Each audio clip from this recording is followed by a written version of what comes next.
Good morning. Welcome to our Sunday School. November 15, 2020.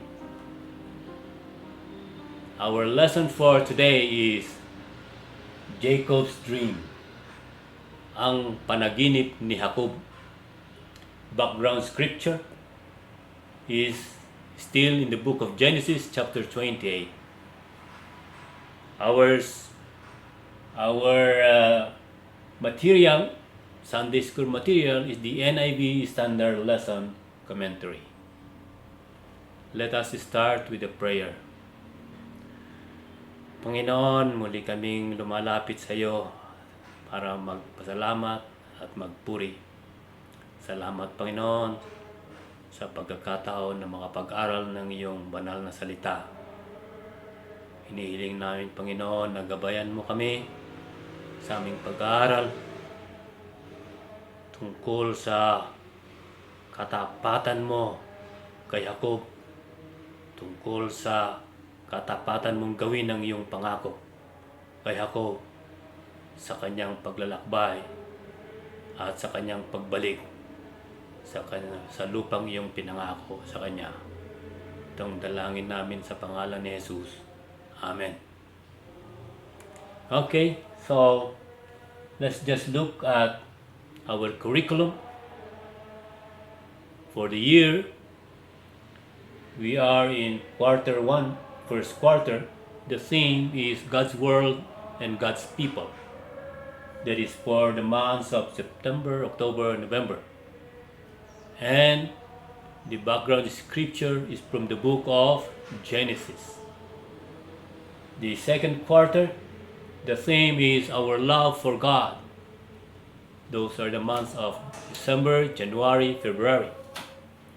And the background scriptures are from the books of Deuteronomy, Joshua, Psalm, Luke, Matthew, 2 Thessalonians, James, and Philippians.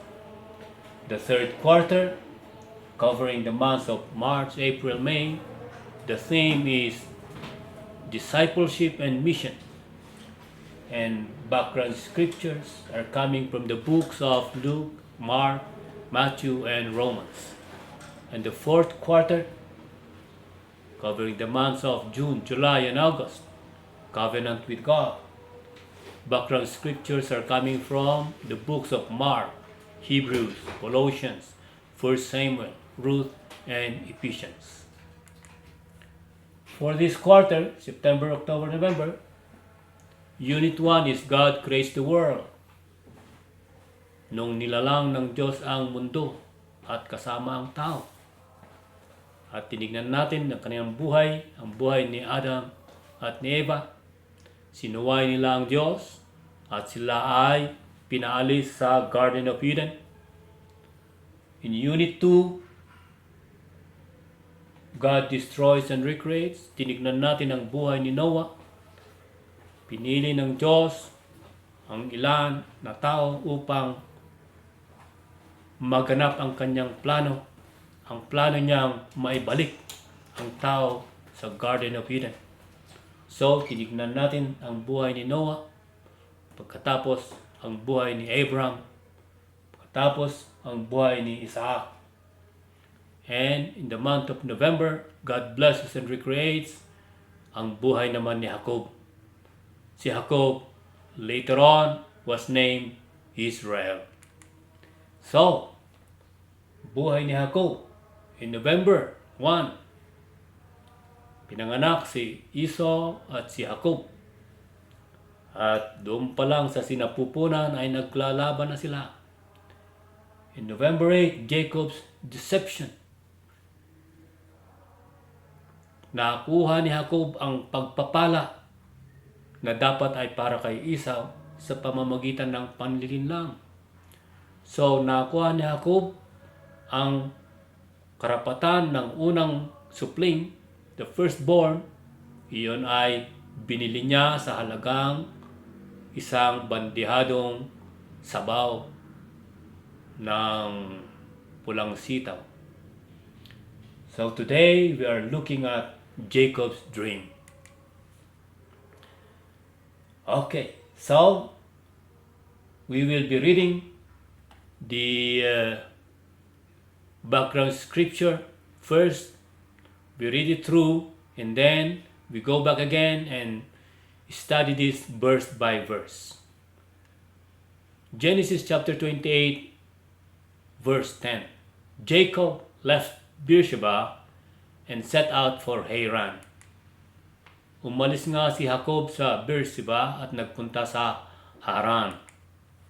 When he reached a certain place, he stopped for the night because the sun had set. Taking one of the stones there, he put it under his head and lay down to sleep. Inabot siya ng paglubog ng araw sa isang lugar at minabuti niyang doon na magpalipas ng gabi. Isang bato ang inuna niya sa kanyang pagtulog. He had a dream in which he saw a stairway resting on the earth with its top reaching to heaven, and the angels of God were ascending and descending on it.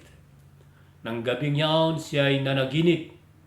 May nakita siyang hagdan na abot sa langit at nagmamanhik-manag doon ang mga anghel. There above it stood the Lord, and he said, I am the Lord, the God of your father Abraham, and the God of Isaac.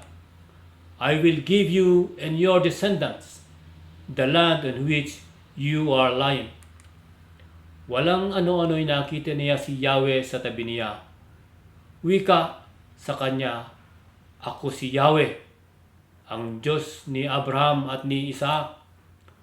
Ang lupang ito na iyong hinihigaan ay ibibigay ko sa iyo at sa iyong lahi. Your descendants will be like the dust of the earth, and you will spread out to the west and to the east, to the north and to the south. All peoples on earth will be blessed through you and your offspring. Darami sila na parang alikabok sa lupa, at malalaganapan nila ang apat na sulok ng daigdig. Sa pamamagitan mo at ng iyong lahi, pagpapalain ang lahat ng bansa. I am with you, and I will watch over you wherever you go, and I will bring you back to this land. I will not leave you until I have done what I have promised. Tandaan mo, susubaybayan kita at ipagtatanggol saan ka man magpunta, at ibabalik kita sa lupang ito. Hindi kita hihiwalayan hanggang sa matupad ang lahat ng sinabi ko sa iyo. When Jacob awoke from his sleep, he thought, surely the Lord is in this place, and I was not aware of it. Nagising si Jacob at ang sabi, hindi ko alam na narito pala si Yahweh. He was afraid and said, how awesome is this place! This is none other than the house of God. This is the gate of heaven. Nakapangingilabot ang lugar na ito. Ito ang bahay ng Diyos at pintuan ng kalangitan. Early the next morning, Jacob took the stone he had placed under his head and set it up as a pillar and poured oil on top of it. Maagang gumising si Jacob ng umagang iyon. Kinuha niya ang inunang bato at itinayo bilang isang alaala. Pinusan niya ito ng langis at itinalaga sa Diyos. He called that place Bethel, though the city used to be called Luz. Tinawag niyang Bethel ang lugar na yon na dati tinatawag na Luz. Then Jacob made a vow, saying, if God will be with me and will watch over me on this journey I am taking, and will give me food to eat and clothes to wear. Nangako si Jacob ng ganito, O Diyos, kung ako'y sasamahan ninyo at iingatan sa paglalakbay na ito, pakakanit pararamitan, so that I return safely to my father's household. Then the Lord will be my God, at makabalik na muli sa bahay ng aking ama, kayo po ang magiging Diyos ko. And this stone that I have set up as a pillar will be God's house. And of all that you give me, I will give you a tenth. Sasambahin kayo sa lugar na ito na pinagtayuan ko ng batong alaalang ito. At iaalay ko sa inyo ang ikapo ng anumang pinagkakaloob ninyo sa akin. The key verse is the Genesis 28:15. I am with you and will watch over you wherever you go, and I will bring you back to this land. I will not leave you until I have done what I have promised you. Okay, so lesson A. Participants should be able to tell what Jacob saw in his dream, what God told him, and how Jacob responded. Dapat kaya nating ikwento ang panaginip ni Jacob. Ano ba ang sinabi ng Diyos kay Jacob? At ano naman ang sinabi ni Jacob sa Diyos? Compare and contrast how people memorialize things with how Jacob did so. Tignan natin kung paano inalaala ni Jacob ang pangyayaring ito. At tignan natin kung paano inaalaala ng tao sa panahong ito ang mga ginawa ng Diyos sa kanya. Lesson number 3. Share with the class one way God has provided for him or her.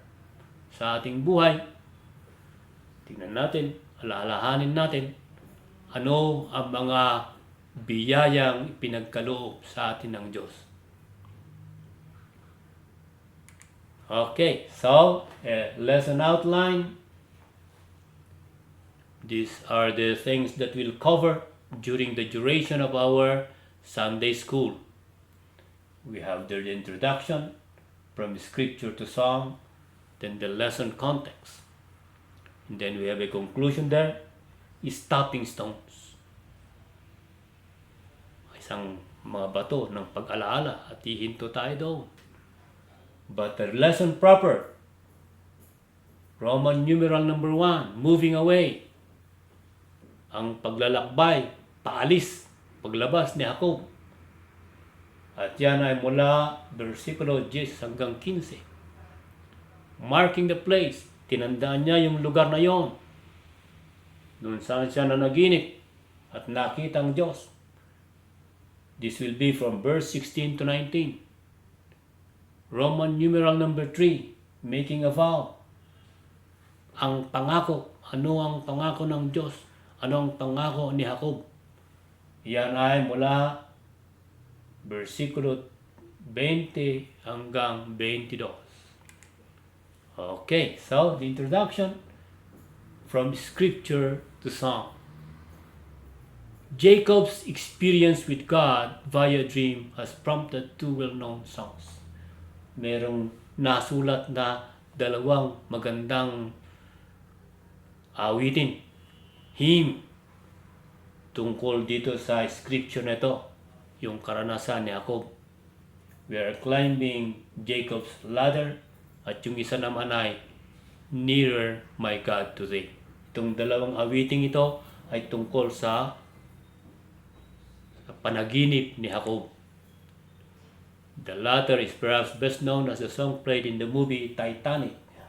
Kung napanood niyo yung Titanic, nung lumubog dun sa pelikula, bago lumubog ay tinugtog ng mga musikero yung Nearer My God Today. The Titanic is a big ship that went down in Atlantic City in April 14, 1912. While the words and melody are very comforting, under Jacob's circumstances, it was very uncertain. But he has God's protection and blessing. Paalis si Jacob. Tumatakas siya mula Beersheba hanggang Haran ay 550 miles. At naglalakad lang siya mag-isa. It was so uncertain. It was risky.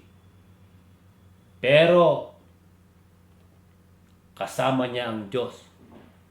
Binabantayan siya ng Diyos. Binabasbasan siya ng Diyos. Okay, so tingnan natin yung context ng lesson na to.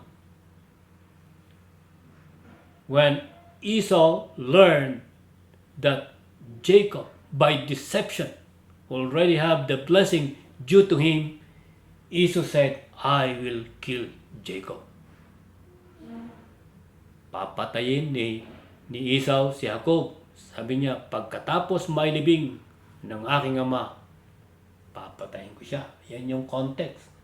So, Jacob flee to Haran, which is 550 miles north.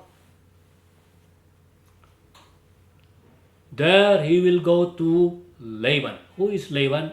Laban is the brother of Rebekah, the brother of his mother. And he will live there. He will live there. Meantime, Esau married 2 Hittites. So, mayroong asawa si Esau. At ang asawa niya ay mga Hittites, Canaanites. And ito ang ginamit na rason ni Rebekah para sabihin kay Isaac na sabihin natin kay Jacob na kumuha ng asawa doon sa mga kamag-anak ko, doon sa aking kapatid, sa mga anak ng kapatid kong si Laban. This marriage of Esau to Hittite is a contempt. It is a disgrace. Masama ang loob ni Isaac at ni Rebekah dito sa pangyayaring ito na nag-asawa si Esau ng Canaanite. At yon ang ginawang dahilan ni Rebekah para paalisin si Jacob. And Isaac agreed. So, narinig ni Esau ang pagdadalamhati ng kanyang magulang, kaya nag-asawa uli siya. Nag-asawa naman siya ng Ismaelite. Ismael is the son of Abraham through Hagar. Para naman mabawasan ang sama ng loob sa kanya ni Isaac at ni Rebekah. Okay, so yun yung background. Yun yung background ng ating lesson. Now we go to the main lesson. Verse 10, Jacob left Beersheba for Haran. Again, Haran is 550 miles north. At that time, Esau was 40 years old when he married Hittite. So, there is an estimate of Jacob's age at that time. Dalawa ang estimate kasi hindi binanggit kung ilang taon si Jacob nung umalis siya papuntang Haran. Ang isang estimate ay 77 na siya. Ang isang estimate ay 57 years old na siya. Verse 11, when he reached a certain place, he stopped for the night because the sun had set. Dumating siya sa isang lugar. Ang pangalan ng lugar na yun ay Luz. Gabi na, magkagabi na, magpapahinga siya. Kakain ng kanyang baon. Matutulog. So, this place is called Luz and that is 60 miles north of Beersheba. Nakaka-6 na pong milya na siya ng kanyang paglalakad. At yun ay north of Beersheba, 60 miles north of Beersheba. Verse 11b, taking one of the stones there, he put it under his head and lay down to sleep. Bato ang kanyang unan. mahirap ito, bato. But take note, later on, this stone was anointed and used as a pillar. And that is in verse 18. Verse 18. Verse 12. He had a dream in which he saw a stairway resting on the earth, which stopped reaching to heaven. Mayroong hagdanan nakatuntong sa lupa. Doon sa itaas ay naando ng langit. It's a stairway, not just set of steps. It's part of a structure called ziggurat. Ziggurat. Ano ba yan? Ziggurat. It is a structure used for religious ritual. It has a platform on top. And this is used by worshippers for religious ritual. So, doon sa stairway, may mga anghel. The angels of God were ascending and descending on it. Doon sa stairway ng ziggurat, doon sa taas, platform, it is used for ritual ceremonies. Yung baba ay yun yung earth. And the stairway, on the stairway are angels. Pumapanhik, manaw ang mga anghel doon sa stairway. In Jacob's spiritual pilgrimage, angels plays important part. So, may mga anghel doon sa paglalakbay ni Jacob sa kanyang spiritual na paglalakbay, sa kanyang spiritual na buhay. Sa buhay spiritual ni Jacob, may mga anghel na kasama. Napanaginipan niya ang anghel, he dream about them, nakita niya mga anghel, na-touch niya, and in Genesis 24, nakikipag-wrestling sa anghel. Later on, in Genesis 28:12, 32:24, nakipag-wrestling. Ang ka-wrestling pala niya ay Panginoon. But this time, it is not just a dream. Because God left a physical evidence. Nagkaroon siya ng pilay, a limb. Dahil doon sa magdamag na wrestling. Later on, fast forward to Jesus. In John 1:48-51, Jesus said, heaven opened, and angels of God ascending and descending on the Son of Man. So yung stairway, doon sa John 1:51, yung stairway, sinasabi ni Jesus, ako yun. Ako yung hagdan. The bridge between heaven and earth. Ako yung hagdan. People will reach God. People will go to heaven through Jesus. That is what Jesus was saying in John 1:48-51. Verse 13, there above it stood the Lord. Okay, so yung ziggurat, the steps of pagan ziggurat are for gods to descend to earth. Yung mga ziggurat doon sa pagan belief, pagan world, yung pagan god, ginagamit yung stairway for that pagan god to go down, to descend, para manaw at gamitin yung hagdan na yun. However, in Jacob's dream, the Lord just stay above. Nandun lang ang Diyos sa taas. Hindi siya pumanaw. Anong itsura ng Diyos dun sa taas? More glorious than the angels. That is, ascending and descending on the stairway. Verse 13, and he said, I am the Lord, the God of your father Abraham, and the God of Isaac. I will give you and your descendants the land on which you are lying. God is talking to Jacob in his dream. God reaffirms His covenant with Abraham and Isaac. And there are two elements of the promise. What? The land and the descendants. Pinangako ng Diyos kay Jacob, yang lupang iyong hinihigaan, magiging sa iyo yan, sa iyo at sa iyong mga anak. That is the promise. The promise contains two elements. Lupa at siya ay magkakaroon ng mga anak. At this time, you will note that God does not talk about Jacob's deception. He does not talk about Jacob's deception. Well, it's not the time for that. Verse 14, your descendants will be like the dust of the earth, and you will spread out to the west and to the east, to the north and to the south. Like the dust of the earth.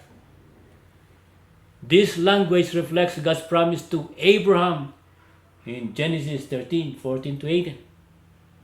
Before that, in God's covenant with Abraham, God was saying, your descendants will be as many as the stars in heaven.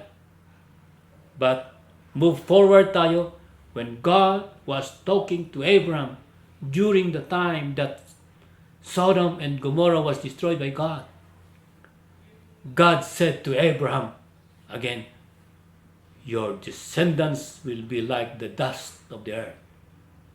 And this time, God is saying this to Jacob. Now take note that Jacob was 15 when Abraham died. Ibig sabihin, yung maglolo nagkukwentuhan. Si Lolo Abraham at yung apong si Jacob nagkukwentuhan. At isa ito sa mga pinagkukwentuhan nila. That God promised to Abraham that his descendants will be as many like the dust of the earth. 14b, all peoples on earth will be blessed through you and your offspring. Again, this is a continuation, a repetition, an affirmation, a reaffirmation of God's covenant with Abraham. Because God said to Abraham, all peoples on earth will be blessed through you. And again, God is repeating this, affirming this to Jacob. That is Genesis 12:3. The bigger plan of God, the larger plan of God. What is that? To bless all people, including the non-Israelites. Verse 15, I am with you and will watch over you wherever you go, and I will bring you back to this land. I will not leave you until I have done what I have promised you. This is the promise of God. I am with you. The promise of God, I am with you, was one of the most common and reassuring promise. And this promise was repeated several times in many parts of the Bible. We read this in Genesis 26:24, Isaiah 41:10, Jeremiah 1:8, Jeremiah 1:19, Haggai 2:4, Matthew 28:20, Acts 18:10, etc. Let us just look at one of these verses. I am with you in Matthew 28:20, and this is Jesus talking. And surely I am with you always to the very end of the age. In pagan thinking, gods are local, not global. Alam natin yan. Minsan kapag nakikinig ako, nagdadasal yung mga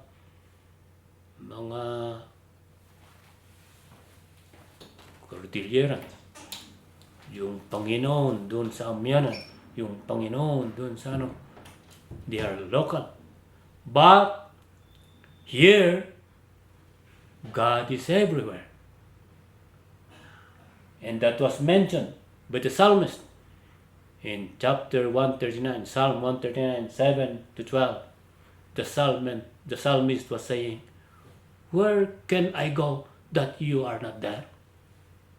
Because God is everywhere. The pagan gods are local. Yahweh is everywhere. Will watch over you. It talks of God's degree of commitment to Jacob in keeping His word. Puprotektahan kita, aalagaan kita, ilalayo kita sa kapamakan. Take note, Jacob is so uncertain.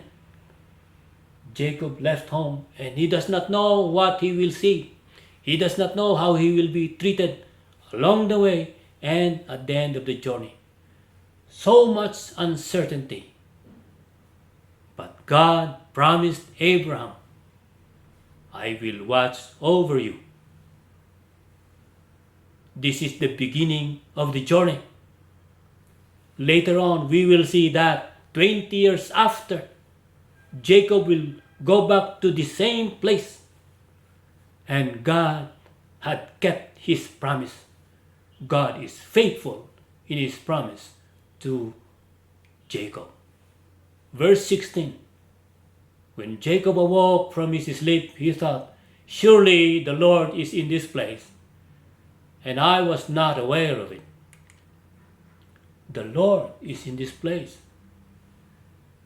This is an ordinary location, but because of the presence of God, it became holy. It is the presence of God that makes objects and location become holy. We also see this in the experience of Moses. In Exodus 3:5, the burning bush, God said to Moses, remove your sandal because you are standing on a holy ground. An object, a location becomes holy because of God's presence. He was afraid. Verse 17. He was afraid and said, how awesome is this place. This is none other than the house of God. This is the gate of heaven. The house of God, the gate of heaven.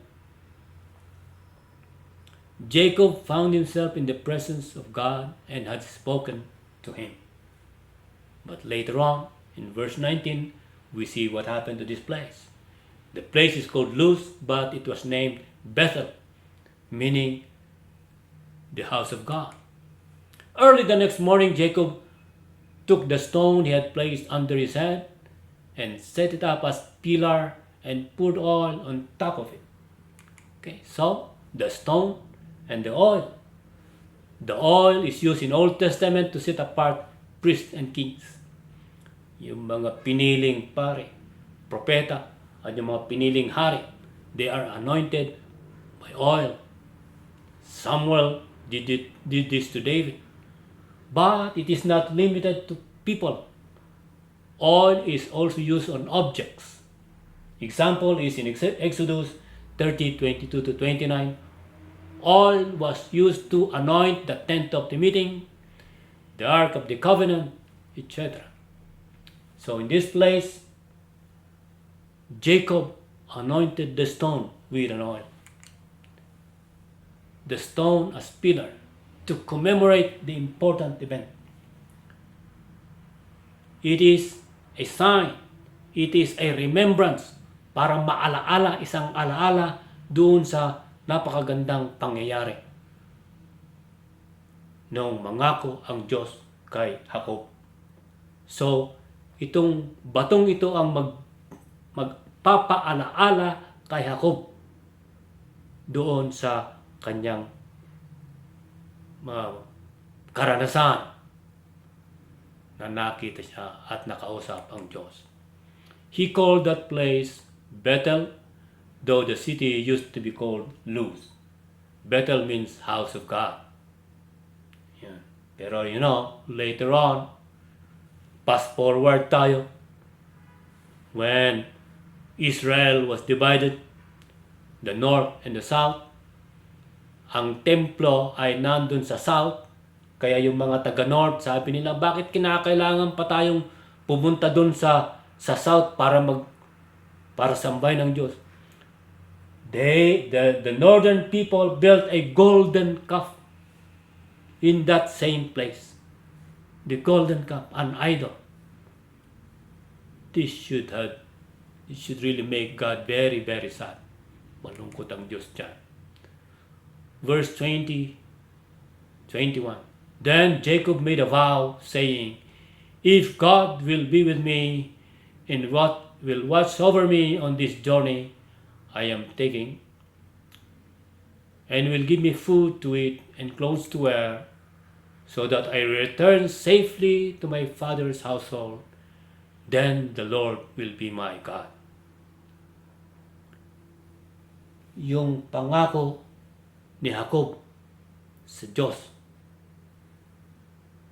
ay parang isang alingaw-ngaw dun sa pangako ng Diyos sa kanya dun sa panaginip. It echoes the words of God has spoken to him in his dream.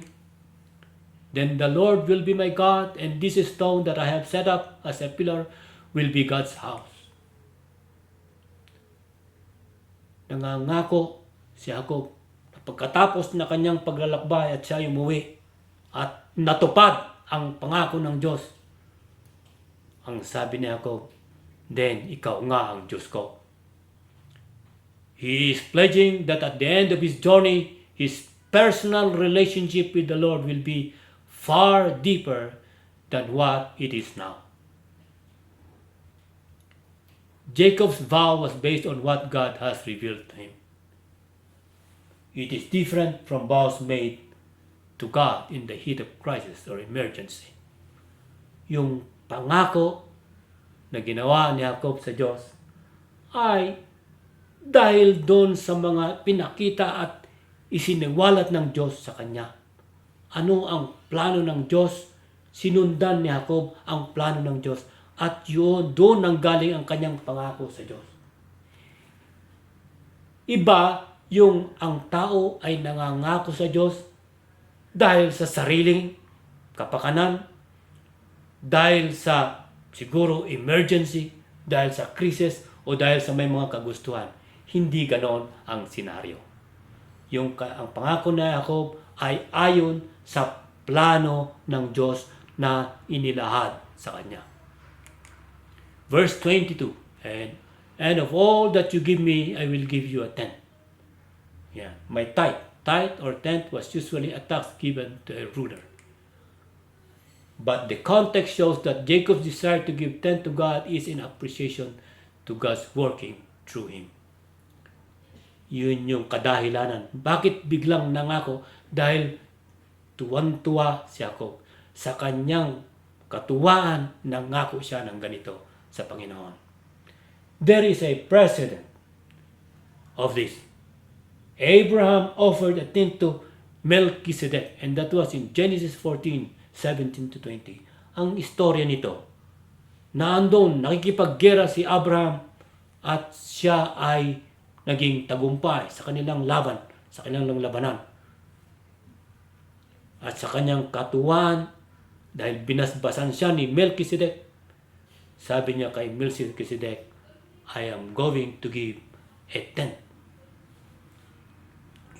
of what I have. Well, we know Melchizedek. That is the lineage of Jesus as far as priesthood is concerned. Vows and tithing are also covered in the law of Moses. Well, if you would like to study further on vows and tithing, you read Numbers 18:21-29 and Deuteronomy 14:22 and 29. Now, the conclusion. Jacob used a stone to mark the place where God appeared to him. Years later, he stopped in the same place and used a stone to remember God's faithfulness to him through very turbulent years.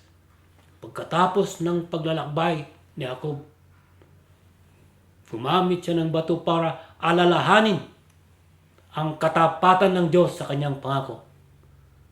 20 years after, Jacob came to the same place. And God had kept all his promises to Jacob. Jacob became successful. He became rich. He was blessed. All these years, God is faithful to his promise. So therefore, Jacob is putting up a stone to remember God's faithfulness. The prophet Samuel used a stone to commemorate the Lord's deliverance of his people during a battle. He called the stone Ebenezer, meaning stone of help. Isa pang halimbawa ng paggamit ng stone upang alalahanin ang ginawa ng Diyos. At sa panahon ito ay si Samuel. Sila ay nanalo sa laban. Kaya siya ay kumuha ng bato upang alalahanin ang kabutihan ng Diyos sa kanila. It is important for us to stop and mark times when the Lord has demonstrated His faithfulness to us or answered our prayers. Our memorial does not have to be a stone or oil. Mahalaga sa tao na alalahanin natin ang kabutihan ng Diyos sa atin. Yung mga pagpapala na natanggap natin. Mga panalangin na sinagot ng Diyos. Dapat tayo ay panandalian na huminto at tumigil at maglagay tayo ng mga marka upang alalahanin ang kabutihan ng Diyos. In the case of Jacob, he used a stone. But in our case, it could be a card, a gift, a picture, or any object as common as stone. If it would remind us to stop at a specific time during our very busy schedule and thank God for blessing us. To pause and remember, spiritual landmarks can be a source of great reassurance and encouragement to us. That is especially so when our times becomes as turbulent as Jacob's day, as turbulent as COVID-19. Manalangin tayo. Salamat, Panginoon, sa inaral namin sa buhay ni Jacob na dapat alalahanin namin ang iyong mga pagpapala, ang iyong mga binigay sa amin na kabutihan. Alalahanin namin na ikaw ay palaging tapat sa iyong pangako. Turuan mo rin kami na palaging maging tapat sa iyo kung gaano ka katapat sa amin. Ito ang dalangin namin sa pangalan ni Jesus. Amen. The last slide. Meron pang isa. Thoughts to remember. Remember God's faithfulness to you in tangible ways. Okay, so next week, November 22, we continue with our study on Jacob, God's blessing, ang mga pagpapala ng Diyos kay Jacob. And our background scripture is Genesis 30. Maraming salamat po.